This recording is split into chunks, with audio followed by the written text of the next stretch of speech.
At Christmas dinner, my daughter-in-law gave me a mop. "Stop faking sick and clean," she yelled at me.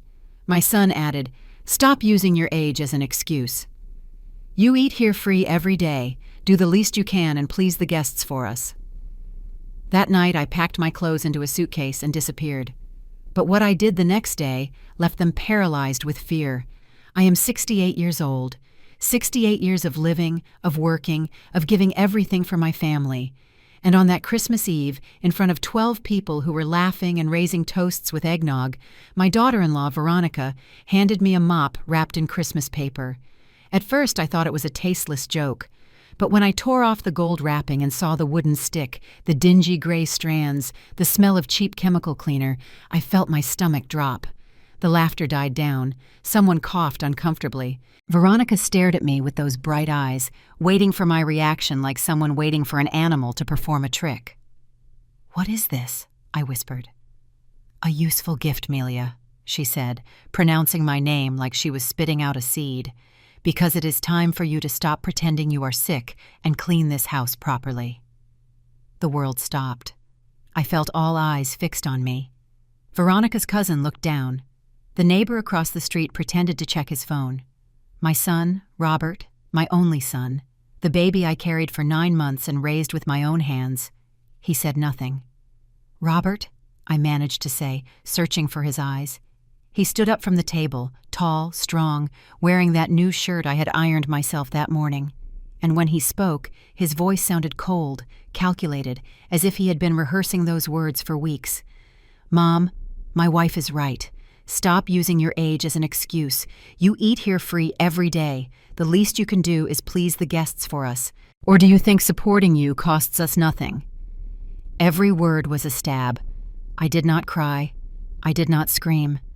Something inside me froze, like when water turns to ice and everything is suspended, hard, motionless. I took the mop with trembling hands, nodded my head, and got up from the table. "Excuse me," I mumbled. "I'm going to my room." No one stopped me. I walked down that hallway I had traveled 1,000 times in the last 3 years. I passed the family photos where I was still smiling.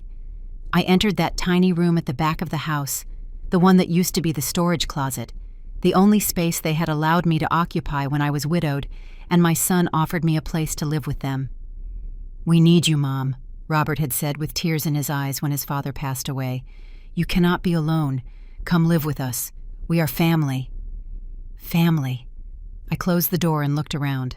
A twin bed pressed against the wall, a nightstand with my Bible and the picture of my late husband, Stephen, a minuscule closet where my clothes hung tightly packed.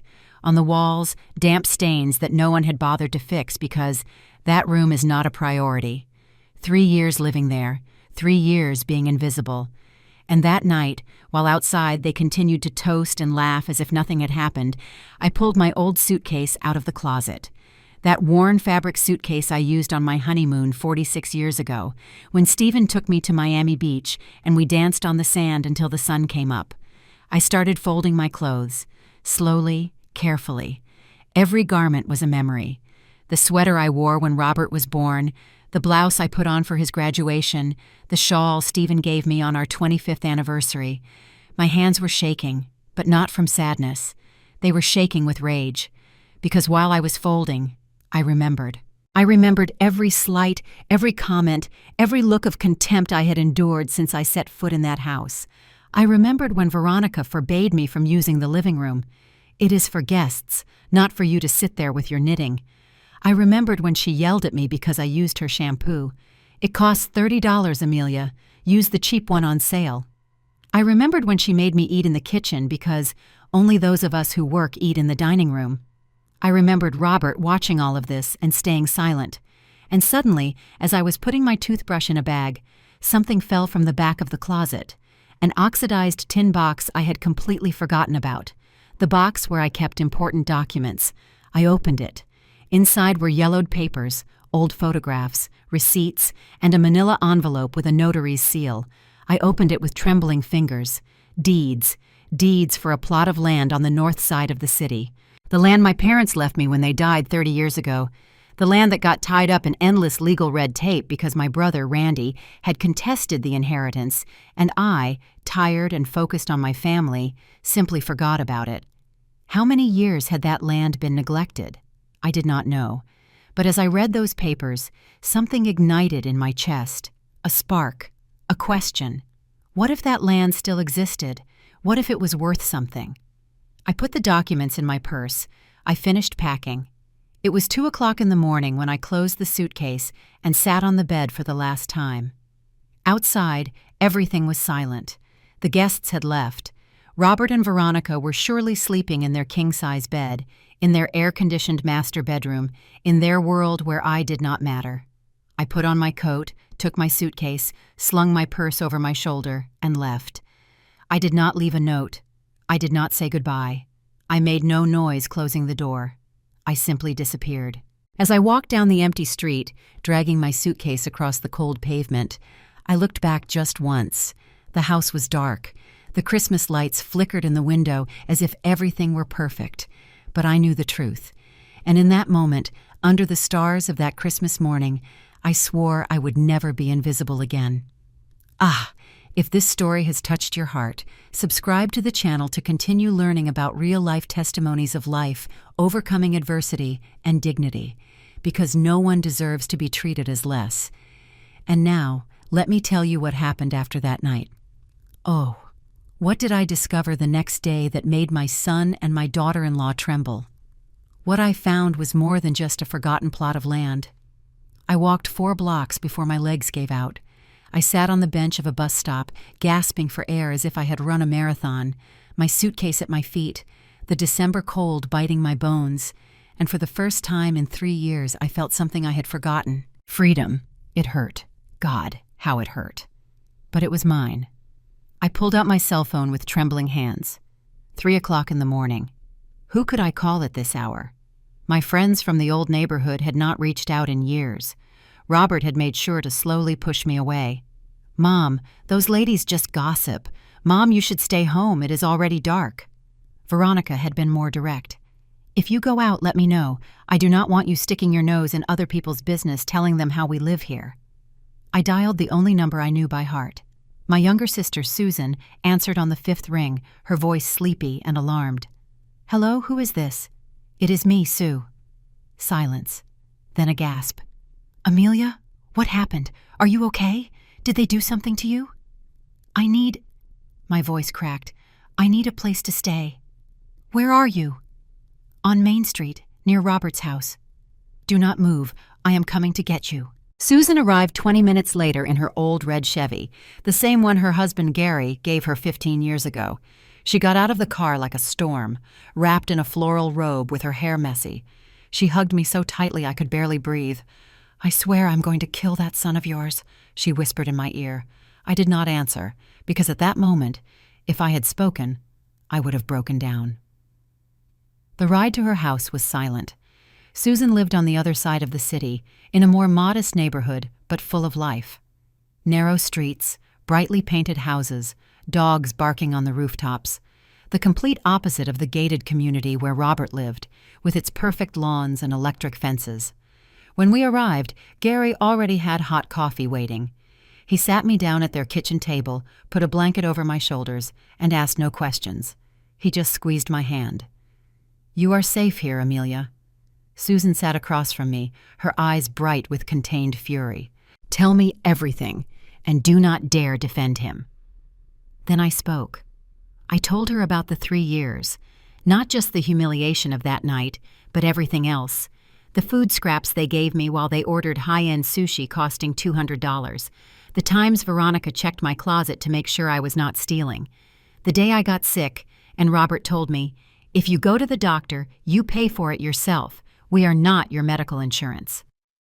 I told her how I got up at 5:00 in the morning to clean the house before they woke up, how I cooked, washed, ironed, how Veronica once threw out all my food from the refrigerator because it takes up too much space and smells bad. I told her that I had not bought new clothes in months, that my shoes were torn, that I had sold my gold earrings to pay for medicine when I had the flu, and Robert refused to give me money. I became their maid, Sue, and the worst part is that I allowed it. And Susan hit the table so hard that the cups jumped. I always knew that snake was using you from the day I met her with her fake nails and her expensive perfume. But Robert breaks my heart. I changed his diapers when you worked double shifts. I took care of him when he had chickenpox. And this is how he repays you? Gary intervened with his calm voice. The important thing now is that Amelia is okay. There will be time to settle accounts later. But Susan was not finished.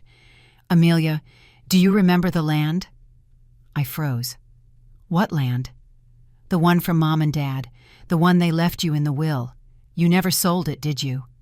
The manila envelope, the papers in my purse. I forgot about it. There were legal problems with Randy, and then what? Then you got married, had Robert, dedicated yourself to your family, and you forgot that you had something of your own, Susan finished. Amelia, that land is on the north side. Do you know what has happened there in recent years? I shook my head. It is the city's largest real estate development area. They have built shopping malls, apartment buildings, offices. That land you inherited, if it is still in your name, is worth a fortune. My heart skipped a beat. But the paperwork was never finished. Randy fought for his share. Randy died 5 years ago, Amelia, and when he died, his share was redistributed among the living heirs, that is, you and me. But since you were the principal heir in the original will, if no one claimed anything, that land is yours. My hands were shaking. I took the papers out of my purse and spread them on the table. Susan read them carefully, running her fingers over the faded letters. We have to go see a lawyer tomorrow, Mr. Evan, the one who worked with your husband. Is Mr. Evan still working? He is 80 years old, but he is still active, and he knows you. Trust him. That night, I slept in Susan's guest room. A soft bed, a window with clean curtains, a nightstand with a Bible, so different from that dark storage closet where I had spent 1,000 nights feeling like an intruder. But I could not sleep.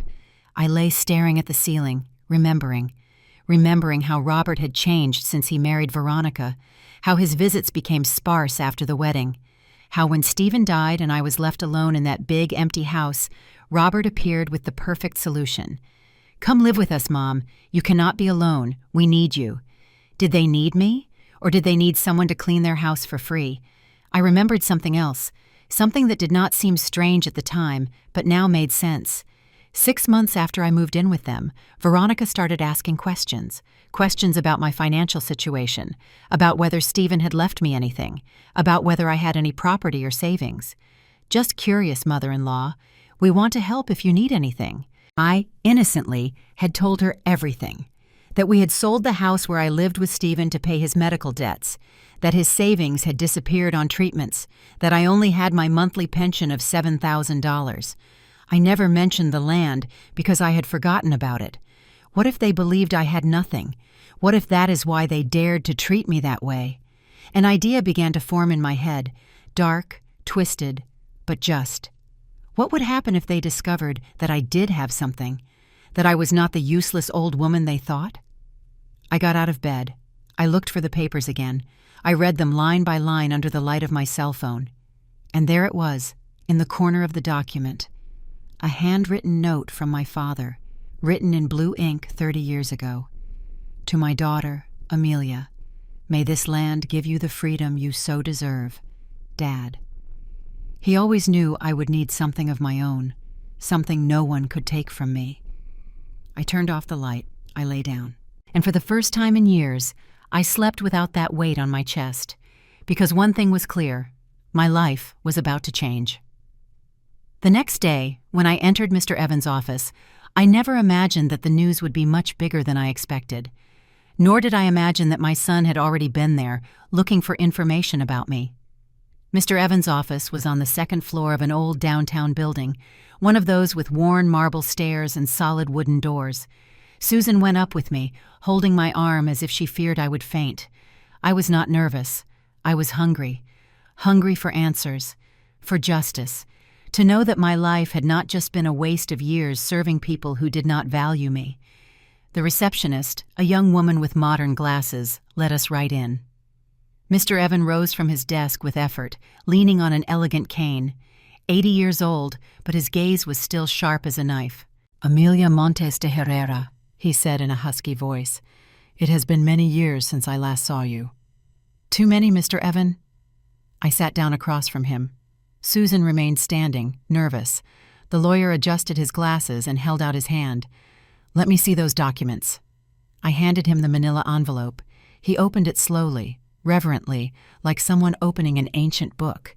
His eyes scanned the deeds, the seals, the signatures. 5 minutes passed in absolute silence, only the ticking of the wall clock and the sound of the pages turning.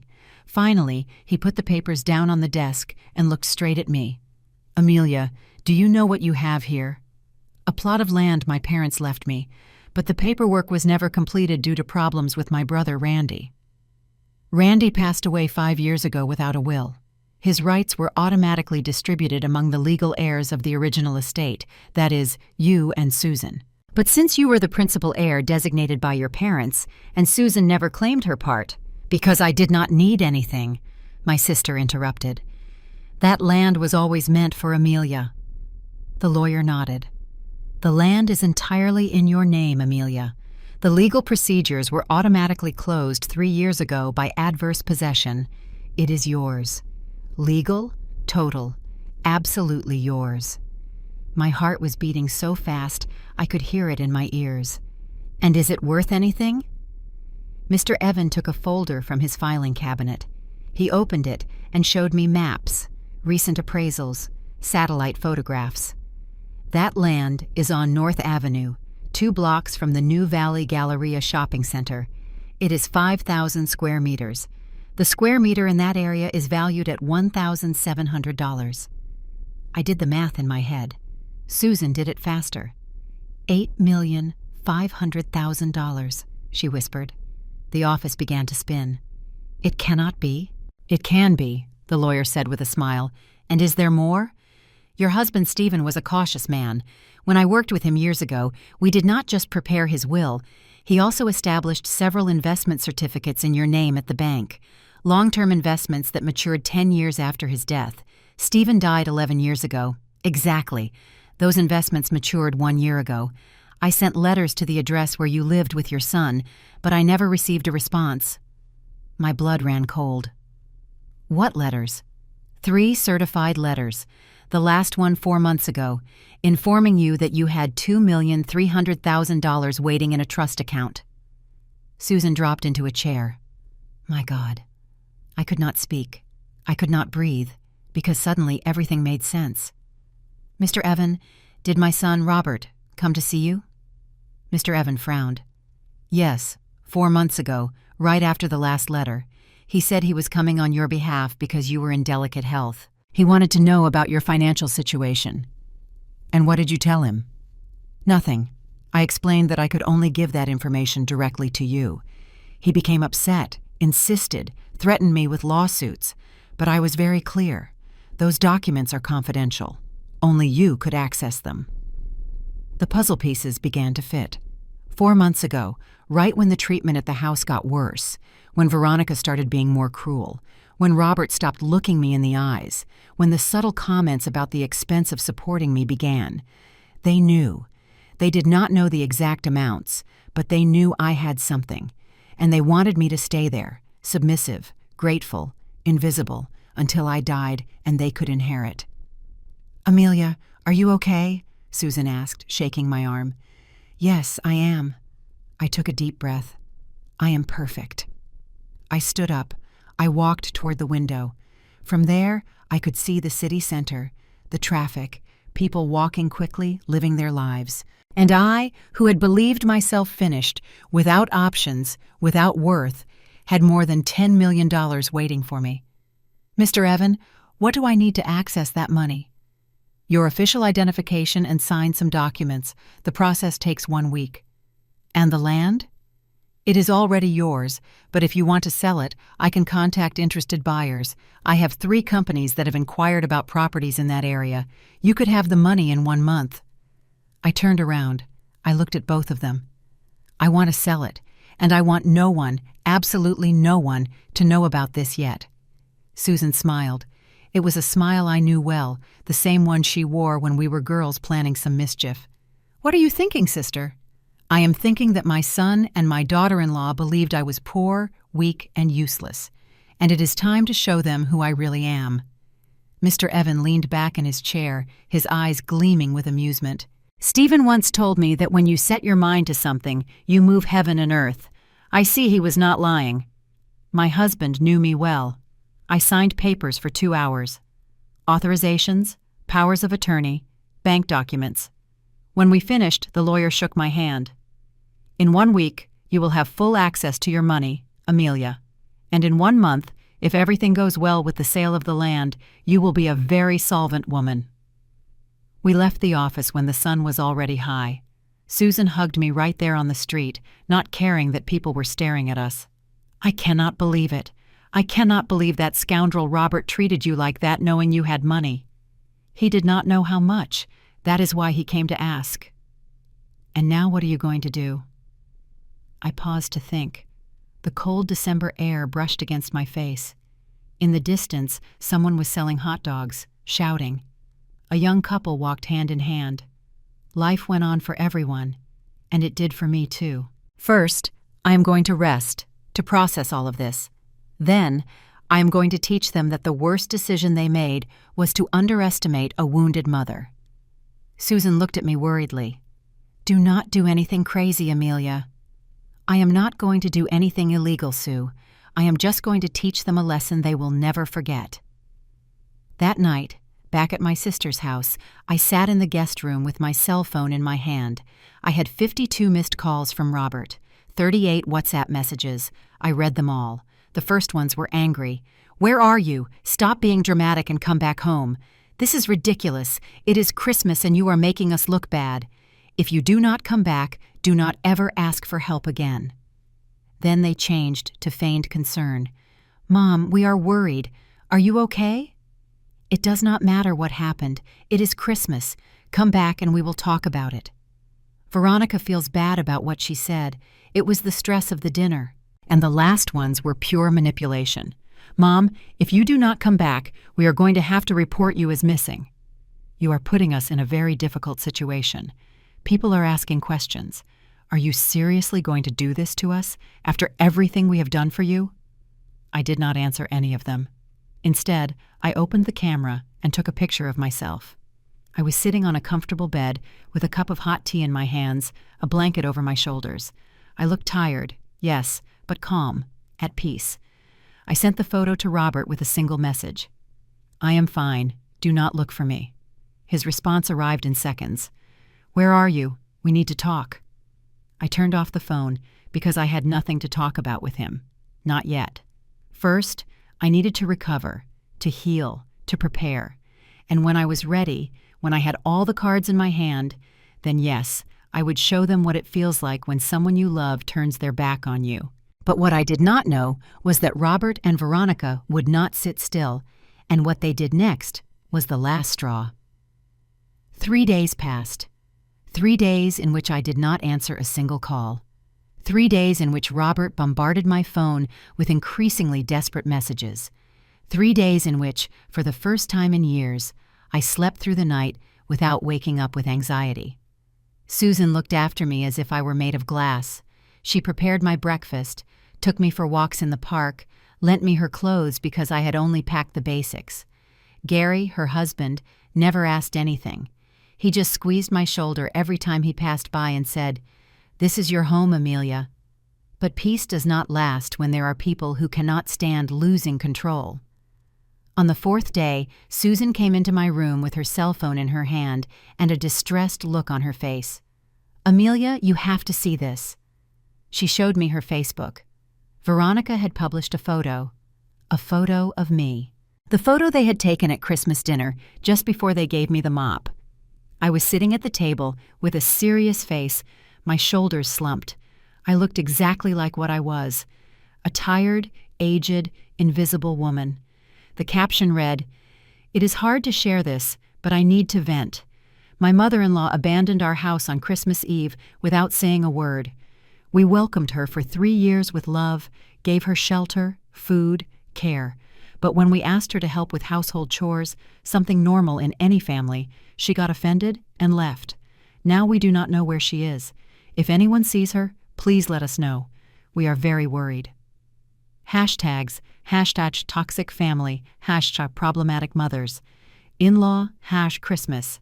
It had 143 comments. I read some. Most were supportive of Veronica. Oh, honey, how awful. Mothers-in-law are always drama. That is how women of that generation are. They think everything is owed to them. You did so much enduring her for 3 years. I could not have done it. But there were others who defended me. Wait a minute, I was at that dinner. You are not mentioning that you gave her a mop as a Christmas gift in front of everyone.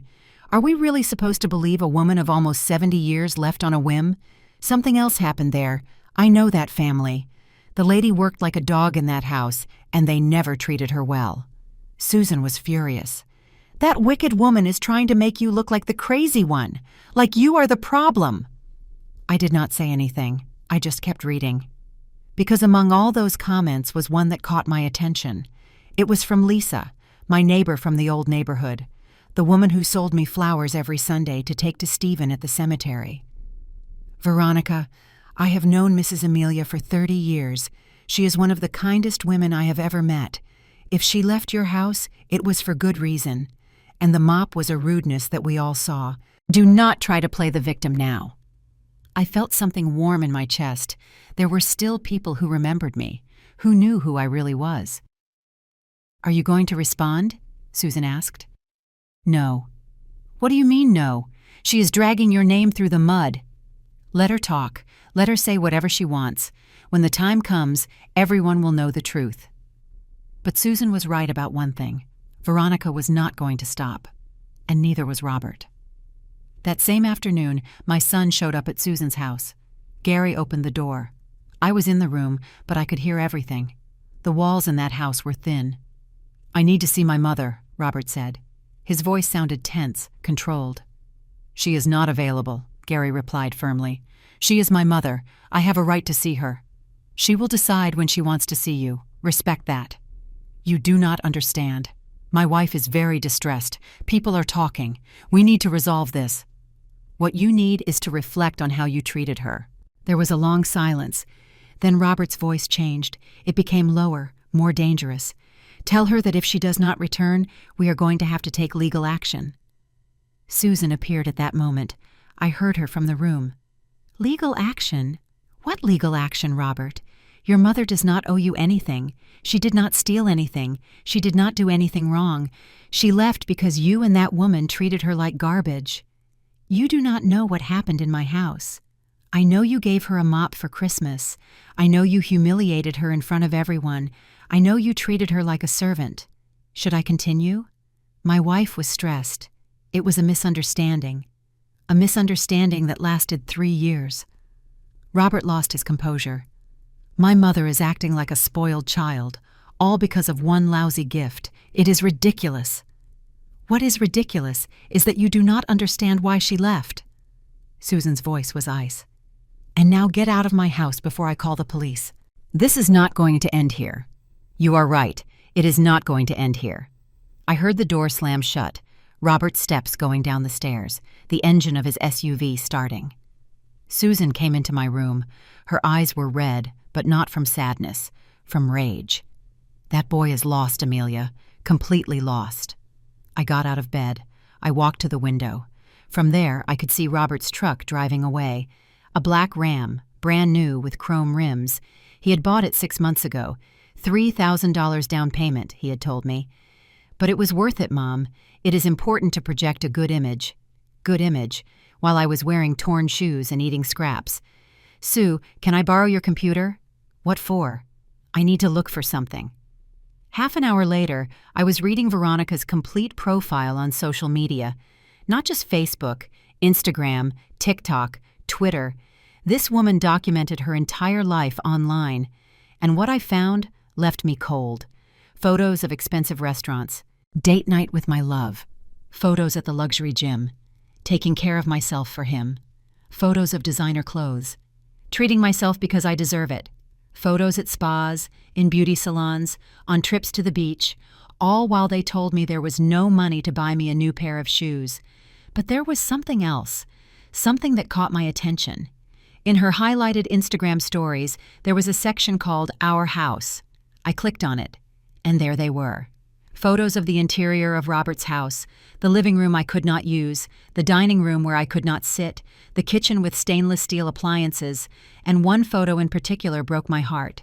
It was my room, the storage closet where I slept, but the description read, "Future project, converting this space into a walk-in closet, almost vacant." Almost vacant. They were waiting for me to die, or waiting to kick me out. Susan read over my shoulder and gasped. "That wretched woman was planning to get rid of you." I closed the laptop.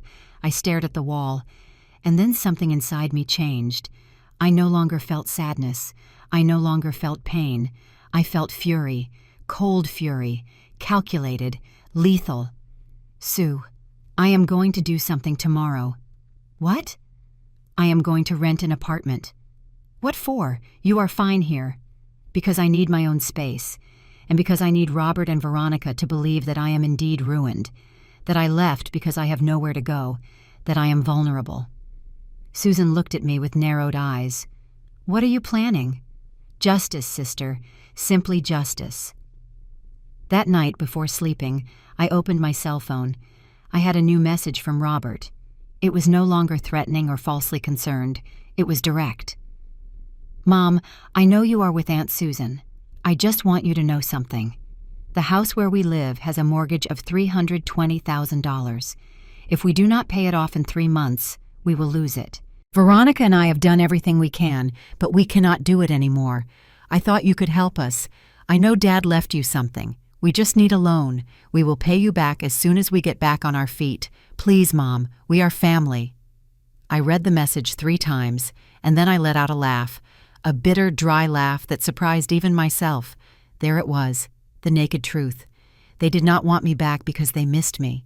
They wanted me back because they needed my money. I responded calmly, choosing every word. "Robert, when you gave me that mop, you taught me that to you. I am only valuable for what I can do. Now you write to me because you need money. Do you see the pattern? I am not your mother. I am your resource. And I regret to tell you that that resource is exhausted. Solve your problems on your own." I sent the message. I turned off the cell phone, and for the first time in 3 years, I slept with a smile on my lips. 6 days. But what I did not know was that Robert, desperate, would make a decision that would change everything. And when I found out what he did, I knew there was no turning back. The apartment I rented was in a quiet neighborhood, far from Robert's community. It was small, 1 bedroom, a living room with an integrated kitchen, a full bathroom. Nothing luxurious, but it was mine. The walls were white. The windows overlooked a park where children played in the afternoons. And for the first time in years, I could breathe without feeling like someone was watching me. I moved in with the little I had. Susan helped me buy some basic things: dishes, sheets, a coffee maker. She insisted on giving me a ceramic Virgin Mary for the entrance. "To protect you," she said, hugging me. I did not tell her about the money. Not yet. I wanted to keep everything a secret until the right moment. 1 week after moving in, Mr. Evan called me. "Amelia, come to the office. There is something you need to know." His voice sounded serious, worried. I arrived that same afternoon. Mr. Evan was waiting for me with a blue folder on his desk. He looked older than the last time, as if something was weighing on his shoulders. "Please sit down." I sat down. My heart was already beating fast. "What is wrong, Mr. Evan?" He opened the folder and took out some papers. They were copies of applications, official forms with stamps. "Robert came again 2 days ago. This time he brought a lawyer. They tried to file an injunction against you." The word hit me like a punch. "Injunction?" "They wanted to declare you mentally incompetent to make financial decisions. They argued that you have severe cognitive deterioration and that you abandoned your home without apparent reason. The goal was for Robert to become your legal guardian and be able to manage your assets." The world stopped. "But I am perfectly fine." "I know. That is why I immediately rejected the application and warned them that if they tried anything like that again, I would report them for attempted fraud. But Amelia, this is serious. Your son is desperate, and a desperate person is capable of anything. My hands were shaking. I hid them under the table. Why is he so desperate?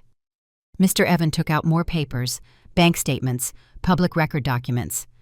I did some investigating, with your implicit authorization as my client. The house where Robert lives has a mortgage of $320,000 with the bank. They are 4 months behind on payments. The bank has already started the foreclosure process. In 2 months, if they do not pay, they lose the house. He told me. He asked me for money. There is more. Veronica has credit card debts of $70,000. They are registered in the credit registry as high risk, and 3 months ago they applied for a personal loan that was rejected. Every word was one more piece of the puzzle. So when did the treatment toward me worsen? According to my records, I sent the first letter about your investments 8 months ago. Robert came to inquire 4 months ago. Did the mistreatment increase during that period? I closed my eyes. I remembered. The harshest humiliations had begun 6 months ago. The comments about being a burden, the food restrictions, the Christmas mop. Yes, everything got worse in those months. Because they knew you had money, but they could not access it. They tried to keep you submissive, dependent, grateful, and when that did not work, when you left, they panicked. Mr. Evan took off his glasses and looked me straight in the eyes. Amelia, you need to protect yourself, legally, now. How? First, we are going to write a new will, one where you make it very clear that you are in full use of your faculties and that you make your decisions freely. Second, we are going to appoint witnesses who certify your mental state. And third, we are going to proceed with the sale of the land as quickly as possible before Robert tries to block it. Can he do that? He can try. He can file baseless lawsuits that delay the process. That is why we must act fast. We spent 3 hours in that office. I signed documents. I gave recorded testimonies. Mr. Evan brought 2 independent witnesses, a doctor and a social worker, who conducted evaluations to certify that I was mentally competent. When we finished, I was exhausted, but also relieved. The land is sold, Mr. Evans said while putting away the papers. The construction company accepted the offer, $8,500,000. The money will be in your account in 1 week. And Stephen's investments? They are already available. You just need to go to the bank to sign. $2,300,000. $10,800,000. It was more money than I had ever seen in my life. Mr. Evan, do you know what I'm going to do with this? He smiled wearily. No. What are you going to do? I am going to live. I am going to live with dignity, and I am going to teach my son and that woman that a mother's love cannot be bought, cannot be begged for, and cannot be trampled on. Your husband would be proud. I left the office as it was getting dark. The downtown area was full of people leaving work, street vendors shouting, the smell of frying food and bus exhaust. But I walked as if floating, because for the first time in years, my future depended only on me. I arrived at my apartment and made myself a cup of tea. I sat on the small armchair that Susan had given me and opened my cell phone. I had new messages from Robert. They were no longer pleas. They were barely disguised threats.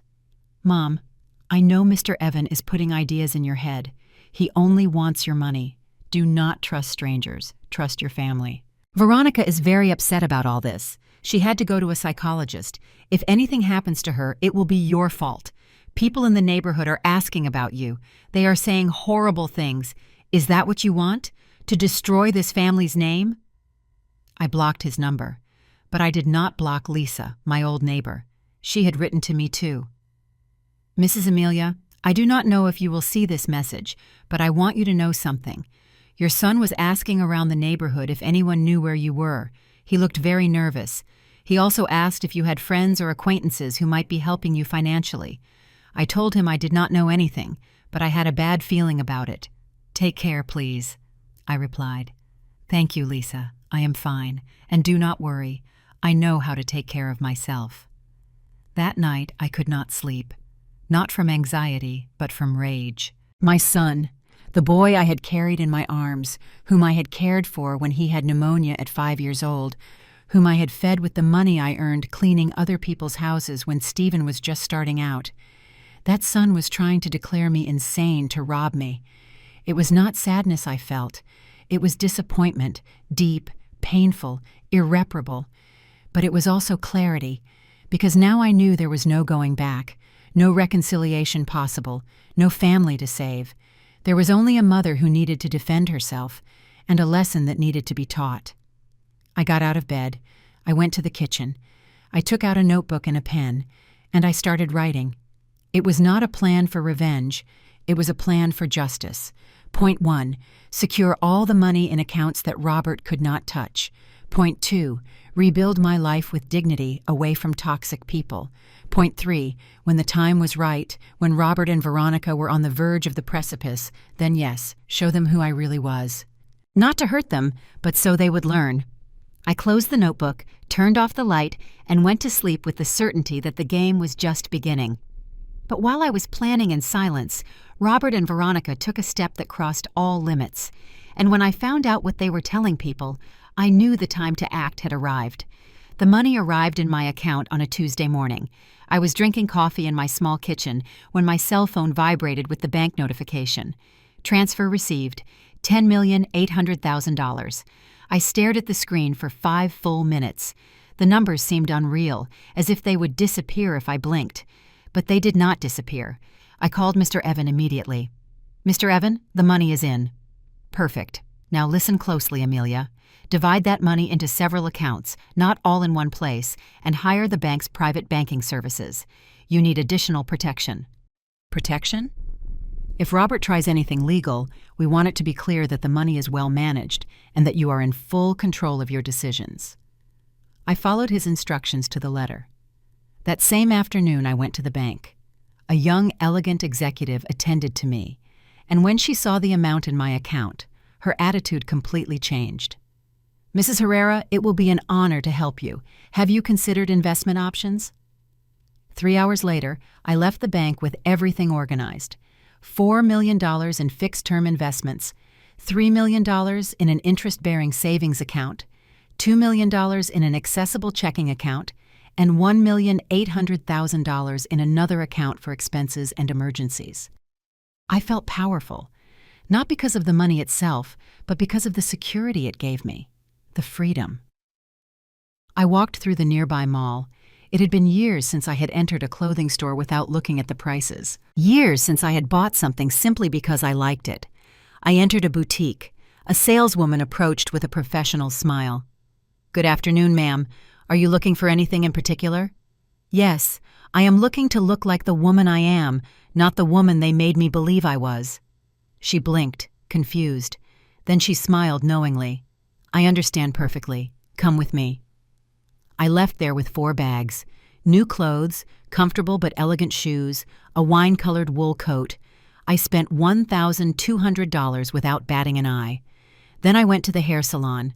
I cut the long, neglected hair I had worn for years. The stylist, a girl with purple streaks, advised me, "How about a shoulder-length bob? It would give you a refreshed, more youthful look. Do it." 2 hours later, I left there with a modern cut, my hair dyed to cover the gray, feeling 30 years younger. Back at my apartment, I looked at myself in the elevator mirror and did not recognize the woman looking back. That woman had a straight back, a firm gaze, a faint but sure smile. That woman no longer asked permission to exist. The following days were for rebuilding. I signed up for a book club that met on Thursdays at the municipal library. There I met Harriet, a 72-year-old woman with a sharp sense of humor and a contagious laugh. "Amelia, right?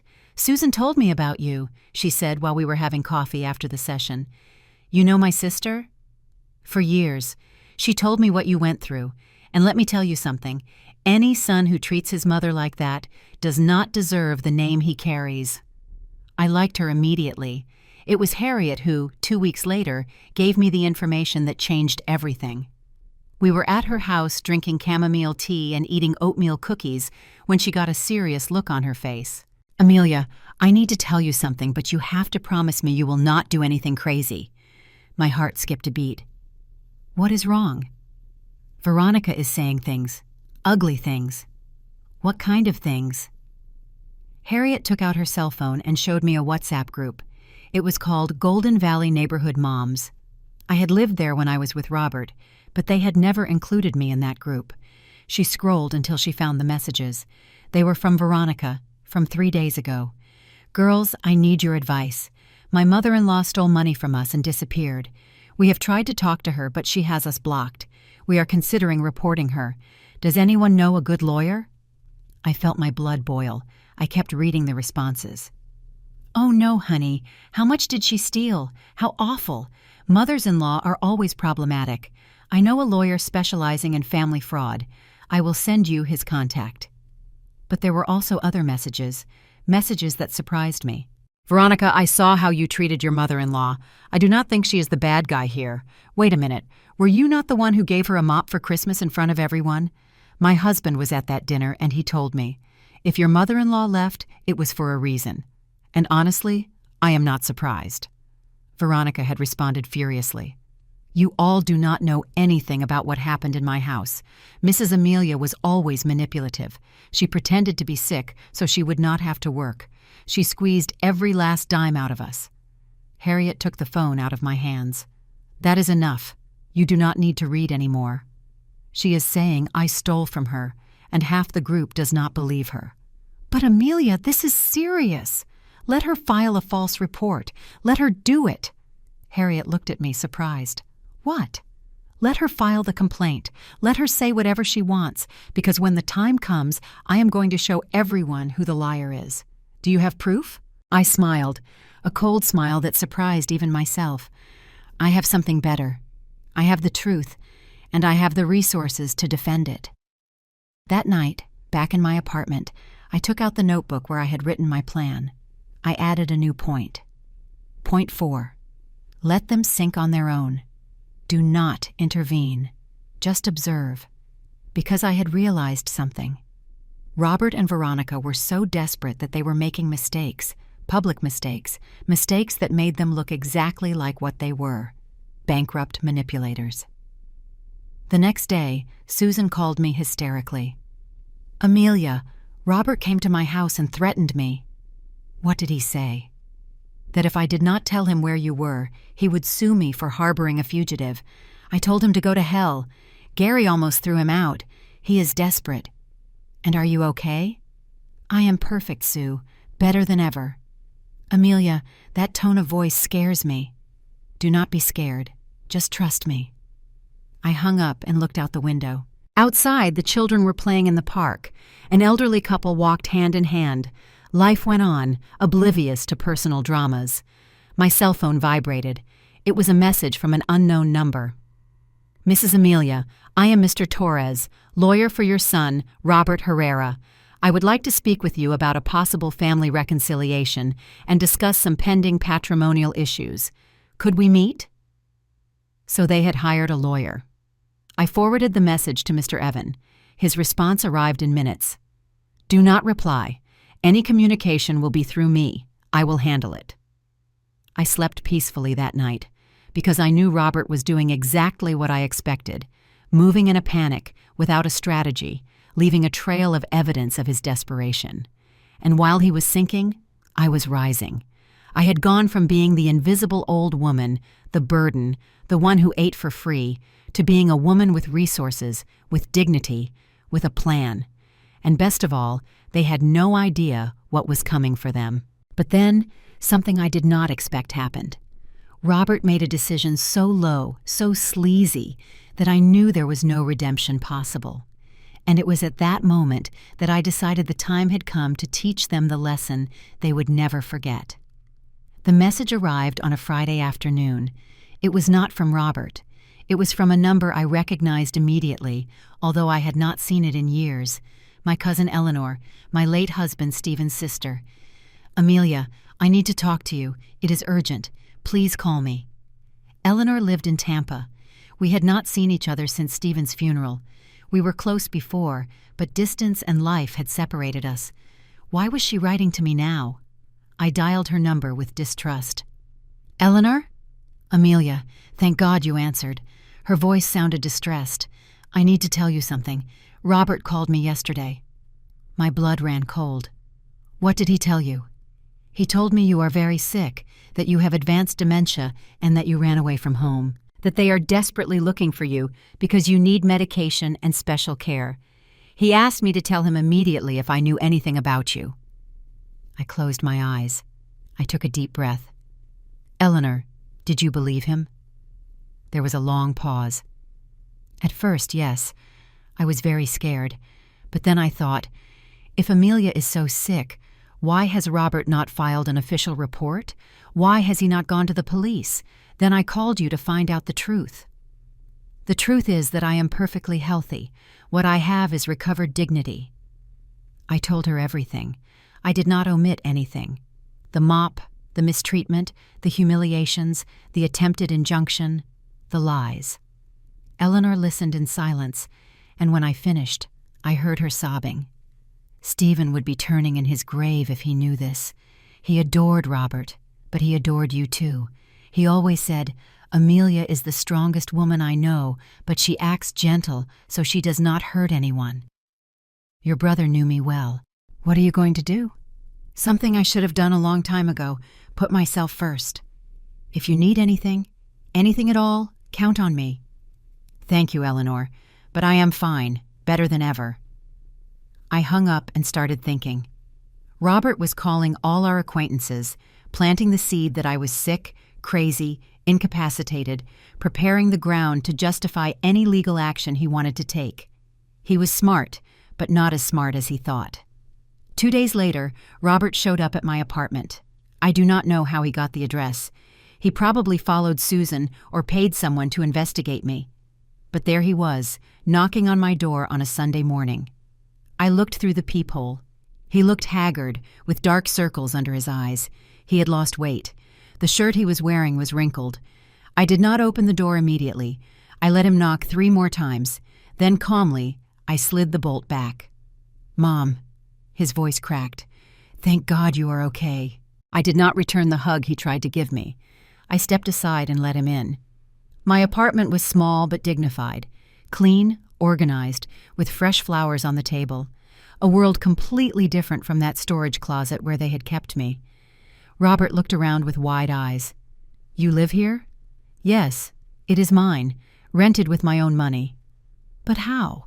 Where did you get the money to—" "Sit down, Robert." He sat on the small sofa. I remained standing. I was not going to give him the advantage of height. "What do you want?" "Mom, I came to ask for your forgiveness." Tears started rolling down his face. "I know we messed up. I know we treated you badly. Veronica was stressed with work, with the house expenses. And I was also under a lot of pressure. But we never wanted to hurt you." What a performance. Almost convincing. "And the mop?" "It was a horrible mistake. Veronica has cried 1,000 times over it. She is devastated. She has gone to a psychologist, to therapy. She realizes she was wrong." "Uh-huh. Mom, please. We are family. We cannot end like this." I sat across from him. I looked him in the eyes. Those eyes that as a child looked at me with adoration and that now only reflected desperation. "Tell me the truth, Robert. Why did you really come?" He looked down. "We are in trouble." "What kind of trouble?" "The house. We are going to lose it. The bank has already given us the ultimatum. If we do not pay $180,000 in the next 3 weeks, they will foreclose on the mortgage. We will be out on the street."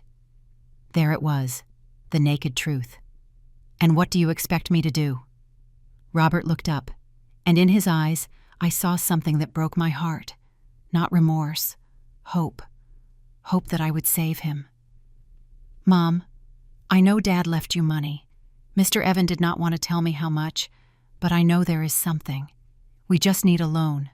We will pay you back as soon as we get back on our feet. I swear to God.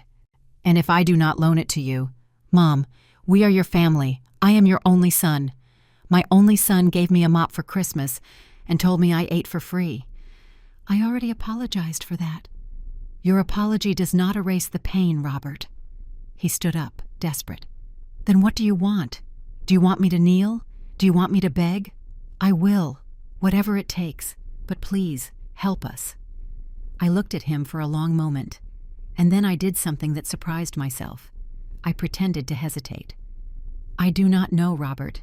It is a lot of money." "I know, but we will pay you back, with interest if you want. I need to think about it. How much time do you need?" 1 week. His face lit up. He truly believed he had convinced me. "Thank you, Mom. Thank you.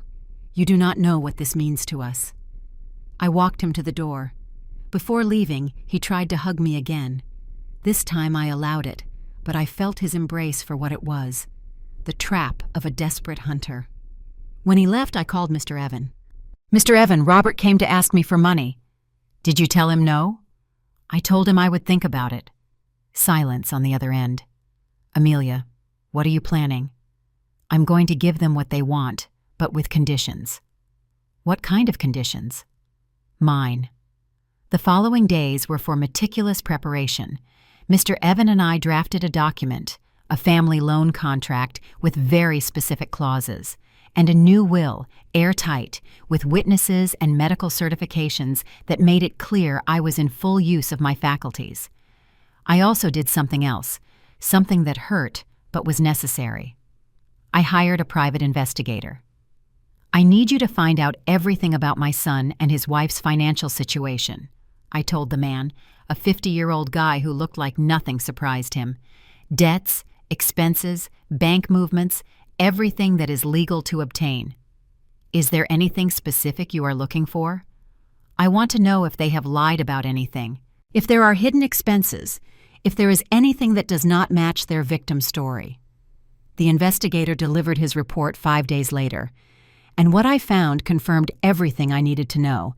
Veronica had spent $12,000 in the last year on aesthetic treatments, designer clothes, and travel.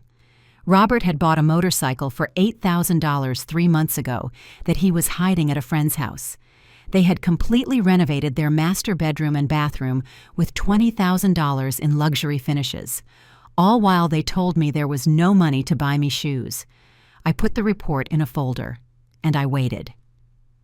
On Saturday, Robert returned, this time with Veronica. She wore a simple dress, no makeup, her hair pulled back, trying to look humble, remorseful.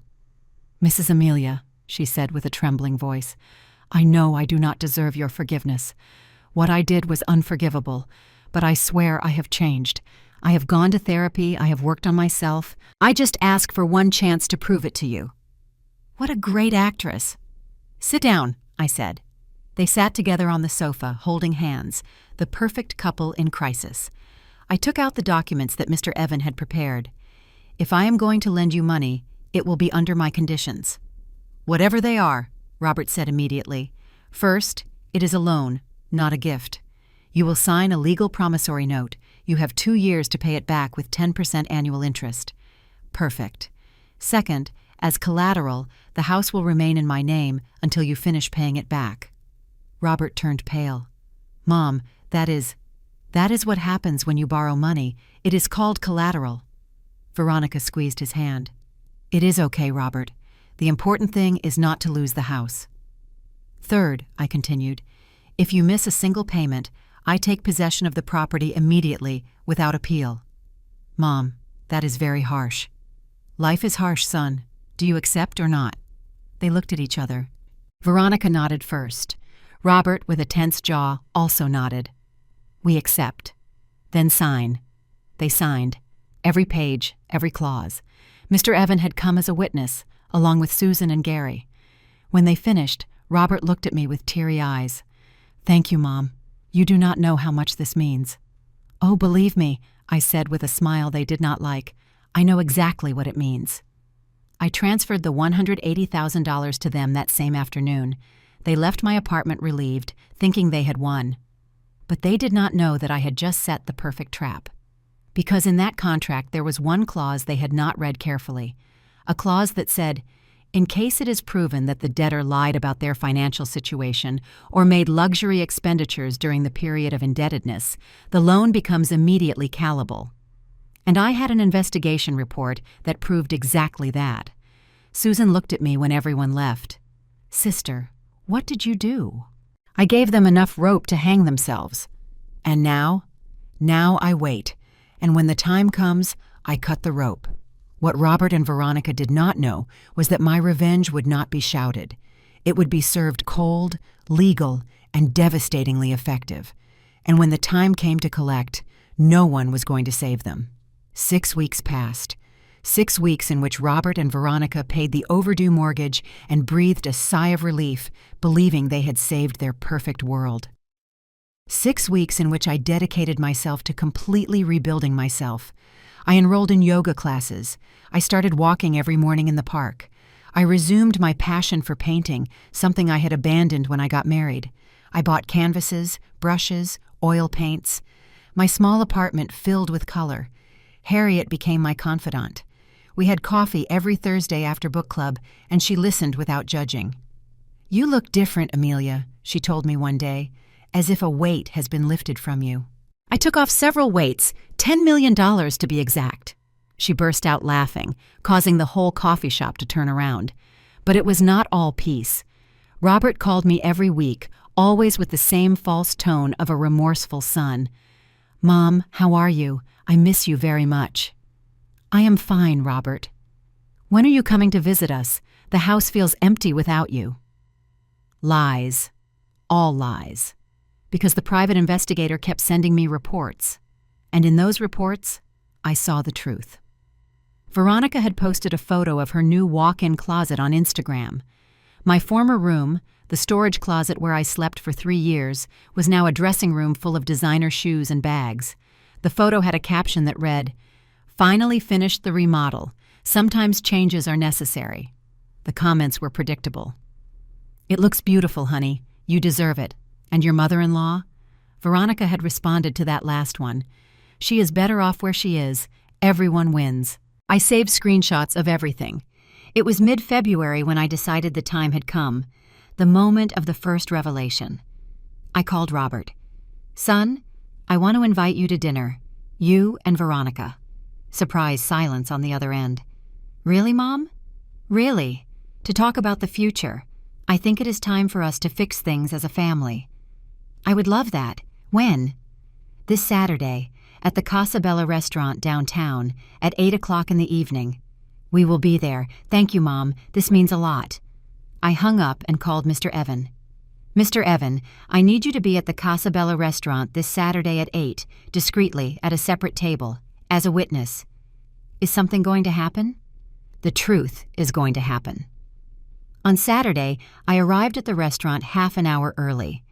Isabelle was an elegant but not ostentatious place. White tablecloths, candles on the tables, live piano music.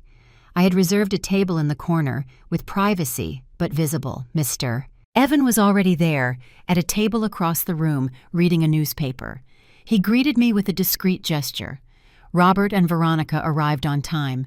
She wore a simple black dress, light makeup. He wore a navy blue sport coat, trying to look respectable.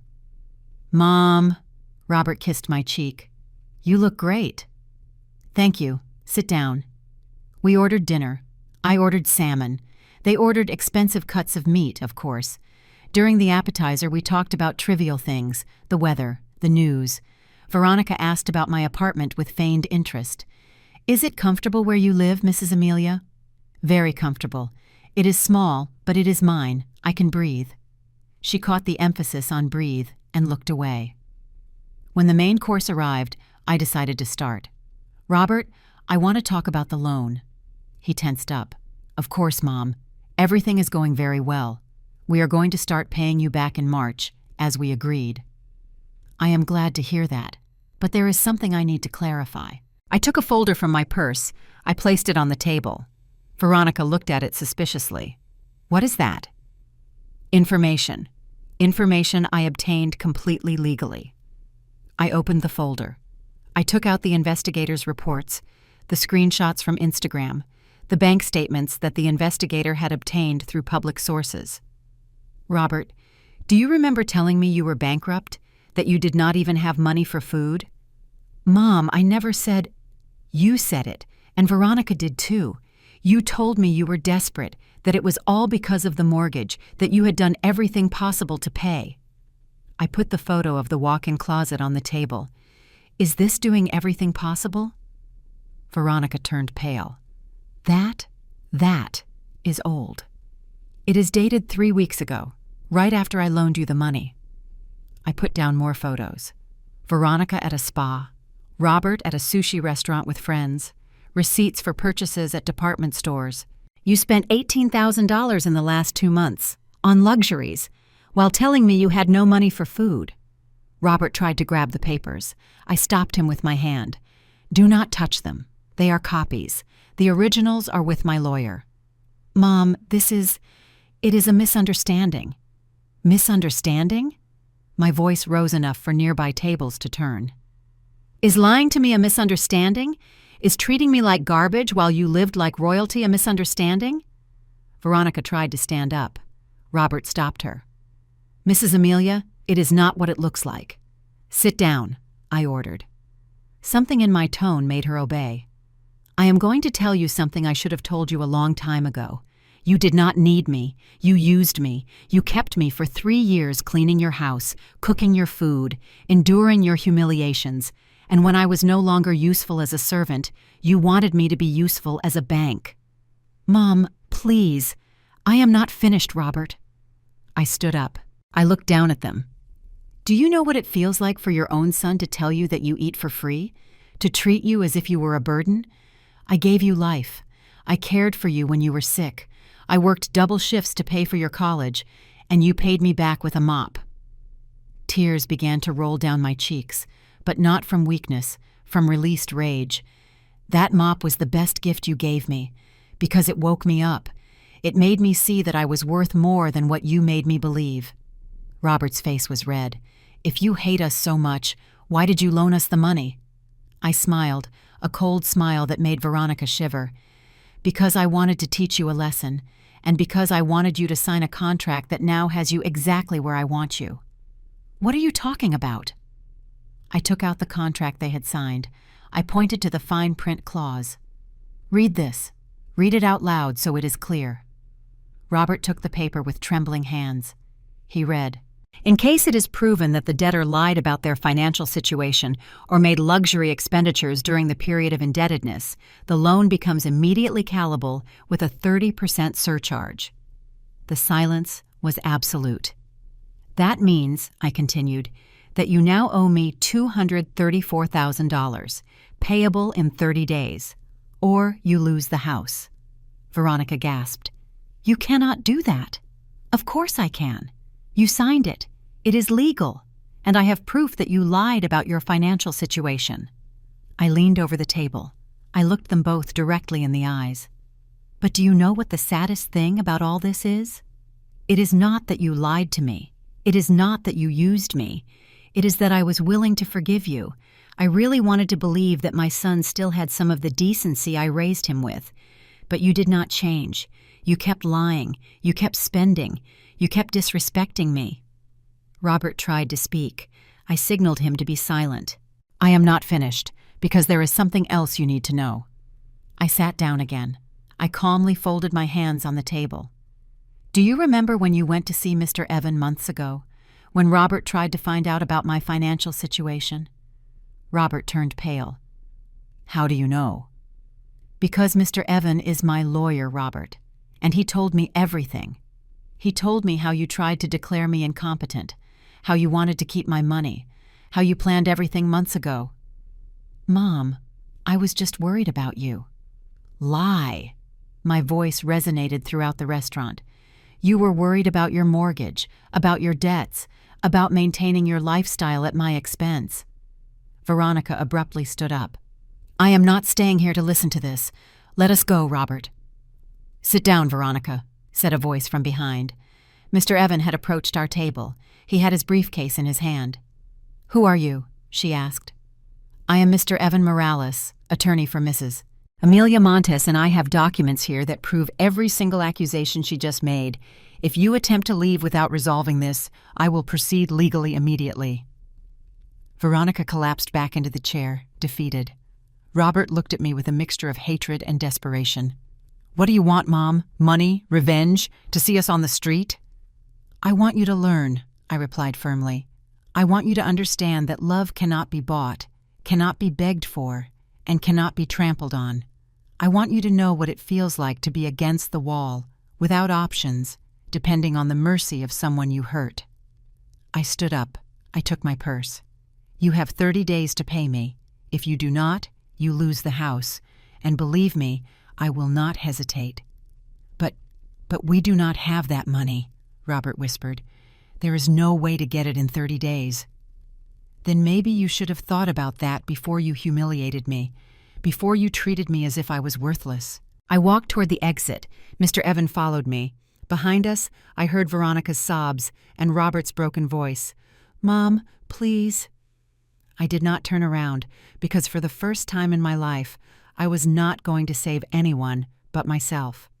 But what happened in the following days showed me that I had underestimated how far they were willing to go, and when I found out about their latest move, I knew the war was just beginning.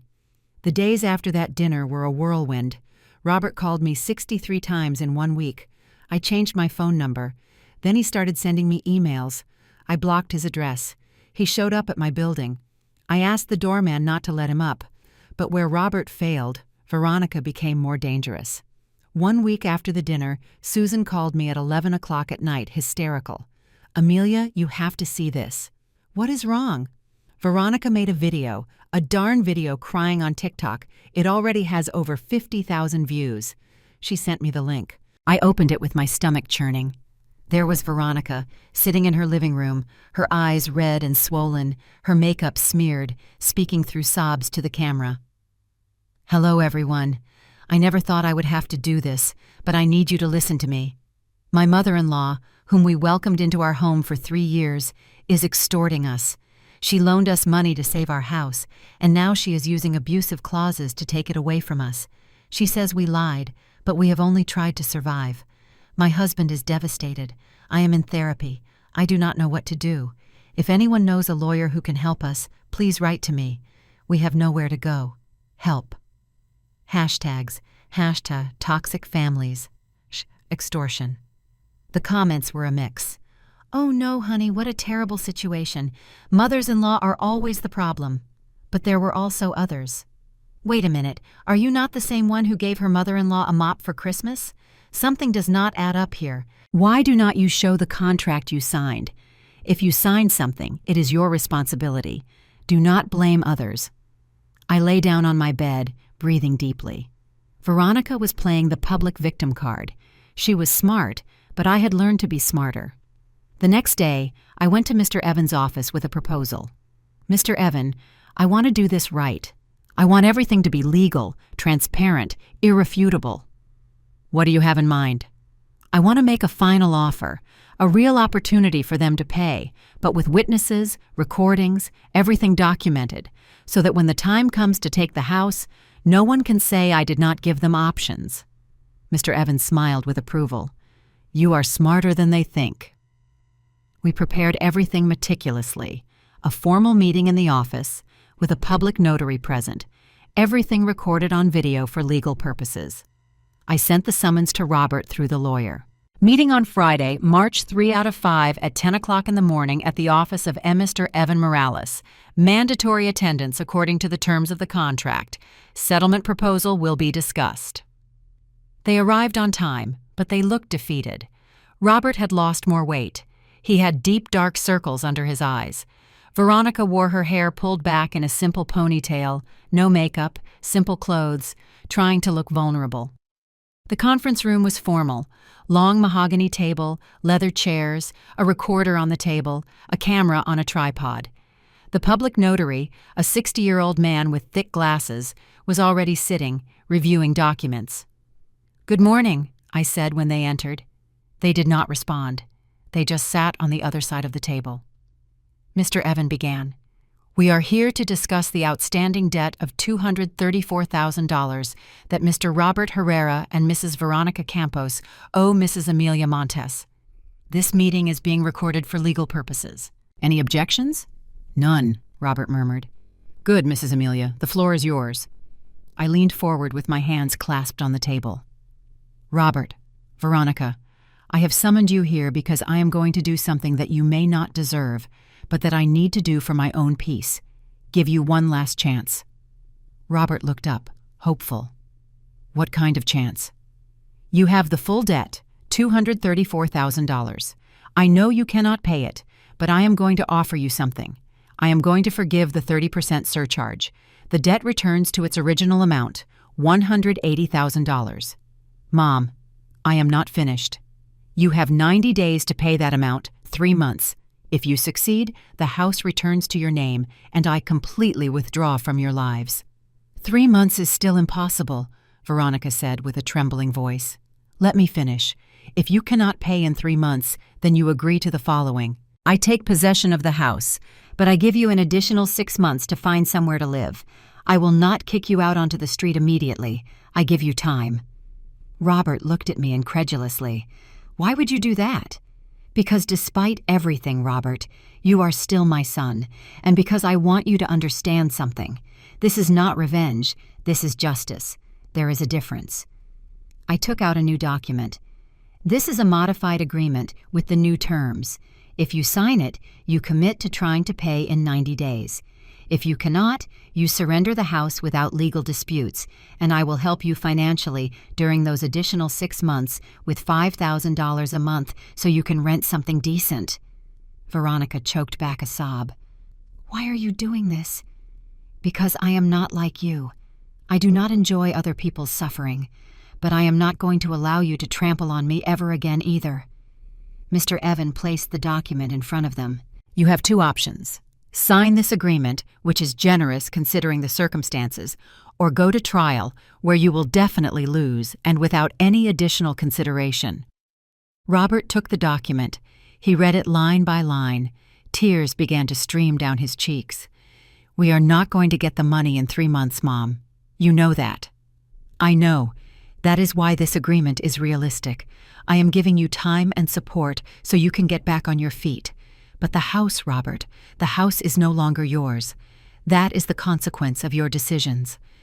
The house where we plan to start our family, Veronica whispered. I looked her straight in the eyes. That house where you kept me in a storage closet, where you humiliated me, where you turned my room into your closet before I even left. Do not talk to me about family, Veronica. You do not know what that word means. She looked down. Robert took the pen. He looked at the document for a long minute. Then, with a trembling hand, he signed. Veronica followed suit. The notary certified the signatures. Done, Mr. Evans said. You have 90 days starting today. June 1 out of 5 is the deadline. If you have not paid by then, we will proceed with the property transfer. Robert stood up. He looked at me with a mixture of pain and something that could be respect. Do you know what the worst part of all this is, Mom? What? That you were right about everything, and I was too blind to see it. You were not blind, Robert. You were just selfish. They left the office in silence. When the door closed, Mr. Evan leaned back in his chair. You were generous. I was fair. And now? Now I wait, and I live my life. The next 3 months were the calmest I had had in years. I enrolled in painting classes at a local gallery. My instructor, a young artist named Matthew, told me I had natural talent. I sold my first painting for $300. It was not much, but the feeling of creating something with my own hands, something that someone valued, was invaluable. Harriet became my best friend. We traveled together to Charleston for a week. We ate barbecue, bought souvenirs, walked the colonial streets. I felt young again. Susan visited me every Sunday. We cooked together, laughed, remembered our childhood. She told me once, I have not seen you this happy since before Stephen died. That is because I finally became myself again, Sue. Robert wrote to me twice during those 3 months, formal emails. Mom, we have been saving, but it is hard. I just want you to know that we are trying. I did not reply. There was nothing to say. On June 4 out of 5, one day before the deadline, Mr. Evan called me. Amelia, Robert just deposited $200,000. I was stunned. What? I do not know where he got the money, but he did. It is the full amount. $200,000.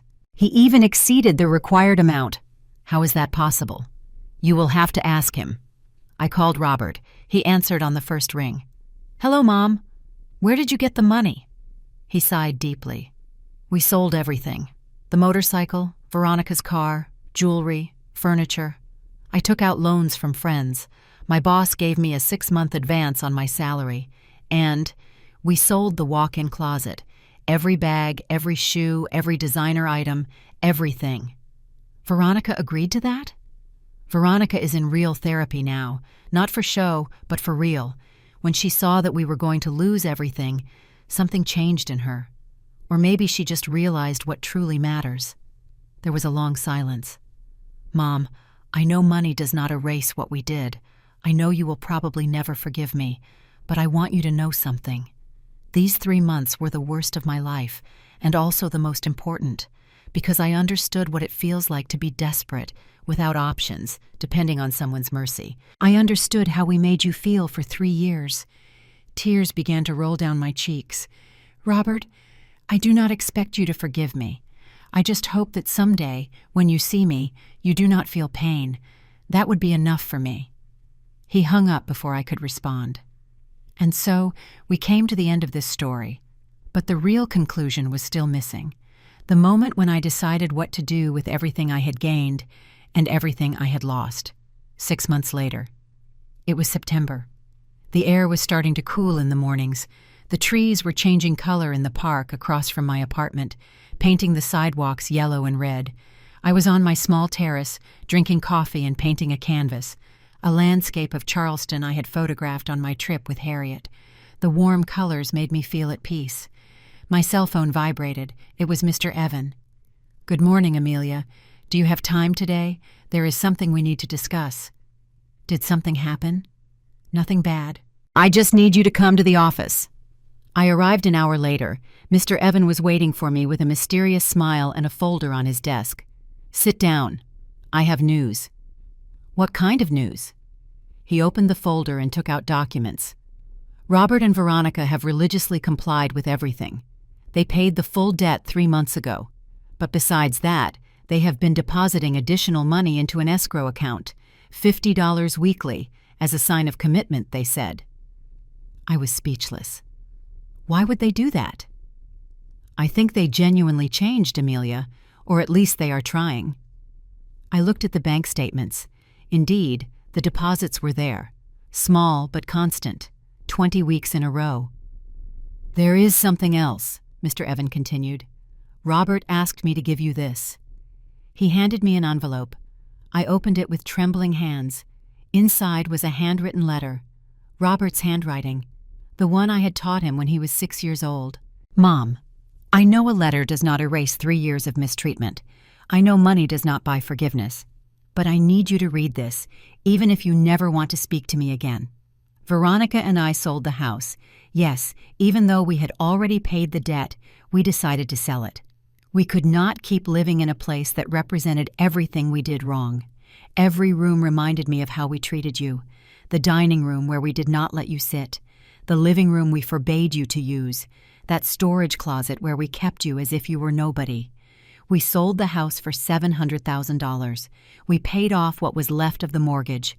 And with what was left over, we did something that I hope will make you feel, I do not know if proud, but at least less disappointed. We donated $200,000 to a shelter for the elderly suffering from family abuse. In your name. The shelter is now called the Amelia House. We also bought a small apartment without luxuries, 2 bedrooms, a simple living room. We learned to live with less, and do you know what we discovered? That we are happier this way. Veronica is working. She gave up her obsession with appearances. She sells baked goods from home. She makes pies and cakes. She is doing well. I am still at my job, but now I save every dollar. We no longer have debts. Mom, I will never stop regretting it. Every night before I go to sleep, I think about that mop, about your face when we gave it to you, about how we humiliated you, and it hurts so much that I wish I could go back in time. But I cannot. I can only try to be better. I am not asking you to forgive me. I just ask that someday, if we cross paths on the street, you do not switch to the other side. That would be enough. With love and eternal shame, Robert." Tears ran down my face uncontrollably. Mr. Evans silently handed me a tissue. "Is the shelter true?"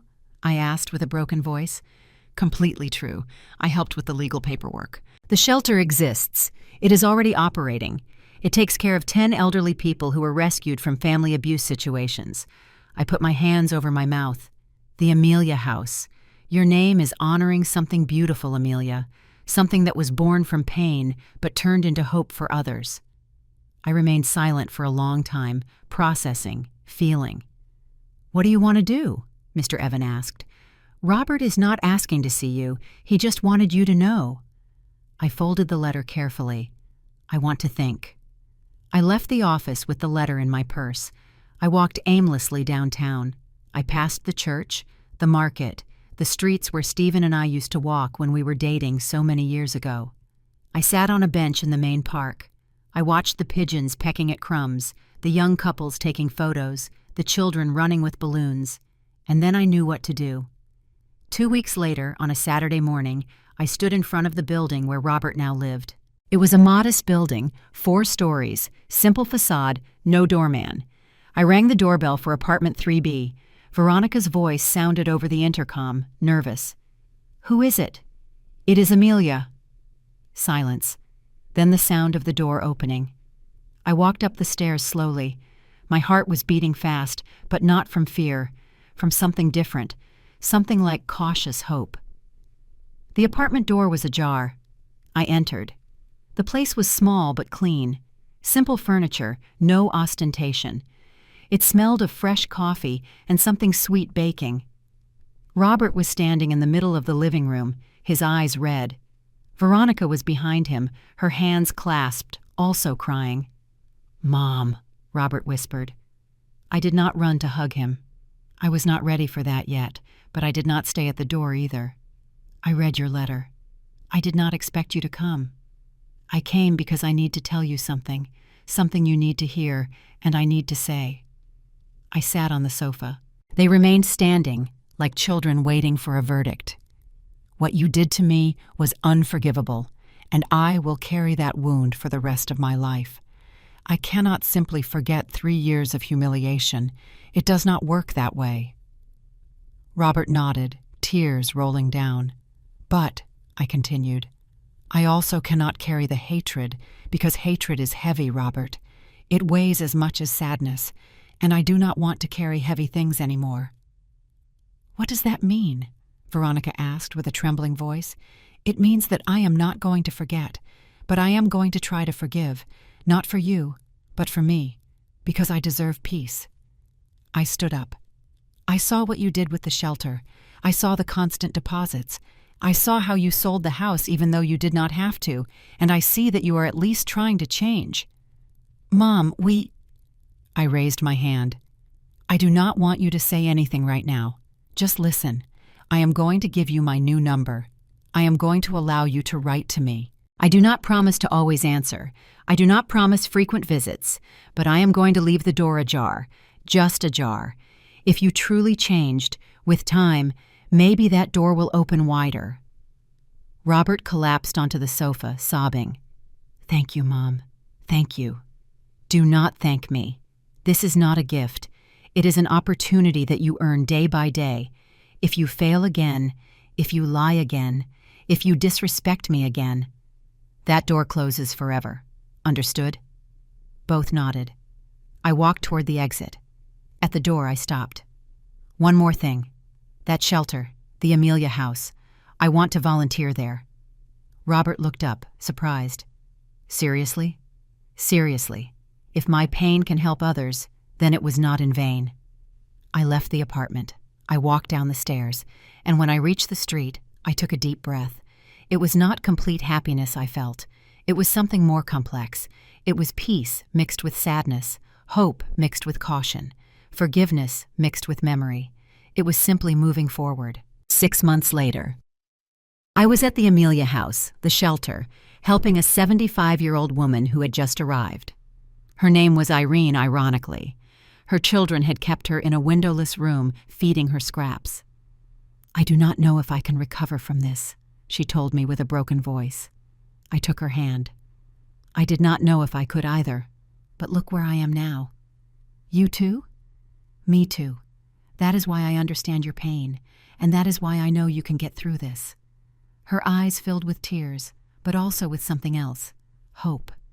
That night, back in my apartment, I sat on my terrace with a cup of tea.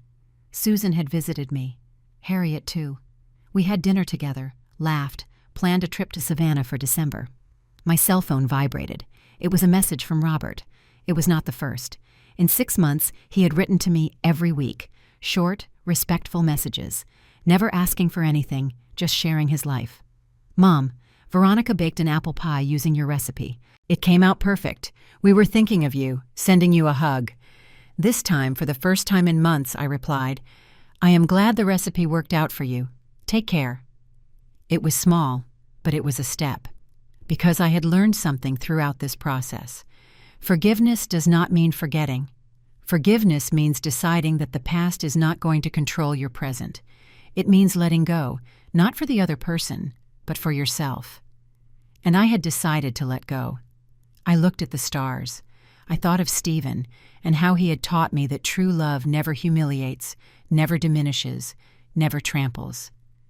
"Thank you, my love," I whispered to the wind, "for teaching me my worth, for leaving me resources to defend myself, for loving me even in your absence." A shooting star crossed the sky. I made a wish. I did not wish for wealth. I did not wish for revenge. I did not wish for time to go back. I wished for peace, for me, for everyone who had been hurt like me, for everyone who felt they were worthless. And in that moment, sitting on my terrace with my hot tea, my new friends, my work at the shelter, my paintings on the walls, my regained independence, I realized that that wish had already come true. Final reflection. If you are listening to this story and you relate to it, I want you to know something. You are valuable too. It does not matter how long you have endured mistreatment. It does not matter how many times they have told you that you are a burden. It does not matter how many metaphorical mops they have given you. You are valuable, and it is never, ever too late to recover your dignity, because true wealth is not in what you possess, but in what you do not allow them to take away. Your self-love, your dignity, your right to be treated with respect. I was lucky enough to have financial resources to defend myself, but the real strength did not come from the money. It came from understanding that I deserved more, and that understanding costs nothing. It is available to everyone. If you are in a similar situation, seek help. Talk to someone you trust. Research your rights. Do not stay silent thinking you have no options. There are always options. And if today you feel invisible, remember, the strongest people are those who learn to shine after having been extinguished. I was extinguished for 3 years, but now I shine with my own light. And you can too. My name is Amelia Montes. I am 69 years old, and this is my story of how a Christmas mop became the best gift I received because it woke me up. Sometimes the worst moments of your life are the beginning of your best chapter. You just have to have the courage to turn the page. If this story touched your heart, if it made you reflect, if you know someone who needs to hear it, please share it. Leave your comment telling me where you are joining us from. Like it if you believe that respect for our elders is non-negotiable. And subscribe to continue hearing stories of life, overcoming adversity, and recovered dignity. Because we all deserve to be treated with love, but above all, we all deserve to treat ourselves with love. Until the next story. And remember, it is never too late to start over.